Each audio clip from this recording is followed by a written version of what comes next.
करोड़पति भी लोग हैं, मगर उनके दिल में घमंड है कि मैं करोड़पति हूं, मैं चटाई पे कैसे बैठूं, मैं अरबपति हूं, मैं चटाई पे कैसे बैठूं, मैं अरबों में खेलने वाला हूं, मैं इस बोरे पे कैसे बैठूं।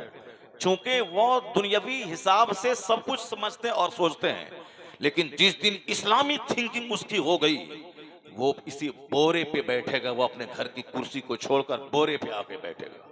जनाबे सुलेमान अलैहिस्सलाम रुए जमीन के बादशाह थे। 4 बादशाह हुए हैं जिनकी हुकूमत पूरी दुनिया पे हुई है, उसमें से एक का नाम जनाबे सुलेमान अलैहिस्सलाम है। उनका तख्त हवाओं पे बिछता था, जिन्नात और इंसान उस पे सवार होते थे, अब पूरी दुनिया का भ्रमण करते थे, सुबह कहीं तो दोपहर कहीं। फिलिस्तीन में सुबह है तो शाम दमिश्क में है, दोपहर बाबिल में है। यानी उनका 1 महीने का सफर सुबह में होता था और 1 महीने का सफर शाम में होता था। वले सुलेमान रिहा खुतुफहा शहरु व रवाहुहा शहर व असलना लहू ऐनल क़ित्र। अल्लाह कहता है हमने सुलेमान के लिए हवा को मुसख्खर कर दिया कि 1 महीने का सफर वह सुबह कर लें और 1 महीने का सफर वो शाम कर लिया करें। हवाई जहाज आज बना है 1903 में। अमेरिका के 2 भाई यहूदी राइट ब्रदर्स ने दिमाग जला जला के एक नुस्खा दिया, वही नुस्खा बढ़ते बढ़ते परवान चढ़ते हुए जवान हुआ और आज वो हवाई जहाज की शक्ल में है। कभी उसमें 80 लोग, कभी 60 लोग, कभी 200 लोग, कभी 400 लोग। अभी इतना बड़ा बड़ा एक जहाज बना है जिसमें 1000 लोग उस पर सफर करें। 1 महीने का सफर वो सुबह कर लें, 1 महीने का सफर शाम कर लें। और अल्लाह ने जनाबे सुलेमान अलैहिस्सलाम को ये हवाई जहाज 3000 साल पहले अता फरमाया था। जनाबे सुलेमान अलैहिस्सलाम को, जनाबे सुलेमान अलैहिस्सलाम को 3000 साल पहले वो जहाज अता फरमाया था जिस पे आप सुबह कहीं रहते थे और शाम कहीं रहते थे। मगर मालूम है दिल का क्या हाल था?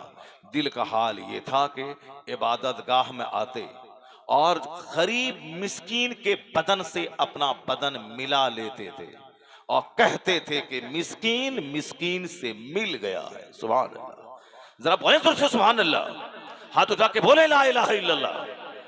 नींद को भगाने और शैतान के वसवसे को दूर करने का इलाज है कि जोर से अल्लाह का जिक्र किया जाए। बोलिए जोर से सुभान अल्लाह। आप अपने सर पे वो तौलिया रखिए, सर पे वो गमछा रखिए, आप सर पे गमछा रखिए। यहाँ भोज खाने नहीं आए कि समधी के घर में नहीं आए आप। बड़ा मसला है, जलसे का एहतराम पहले होगा तब जलसे का फैज मिलता है, वरना पहले लोग आप पहले बोलते थे गरीब नवाज के आस्थाने पे जैसे गए अजमेर, इधर गए उधर मुराद पूरी हो गई। मैंने भी तजर्बा किया, इधर चट मंगनी पट गया, जैसे जिसको आप लोग बोलते हैं। इधर दुआ मांगी गई, उधर फौरी दुआ कबूल हो गई। इधर दुआ उधर फौरी दुआ कबूल होती, चूंकि हम लोग गुनहगार हैं, हम लोग पापी हैं। हमारे घर में 5 लोग हैं, पांचों बेनमाजी हैं। फजर का टाइम हुआ, फरिश्ते बरकतों की खैरात सौगात लेके आए और घर के 5 मर्द, उसकी 5 बीवियां, वह सब सोए हैं। अगर 2-4 दिन के बाद उसके घर में कोई अचानक आफत आ जाए, उनकी बीवी को ब्रेन हेमरेज हो जाए, उनका बेटा अपाहिज हो जाए, उसके घर में पोलियो ग्रस्त हो जाए, घर में कोई वबाई मर्ज फैल जाए, उसका जिम्मेदार वो खुद है। क्यों? इसलिए कि एक वक्त की नमाज छोड़ना हराम और गुनाह कबीरा है।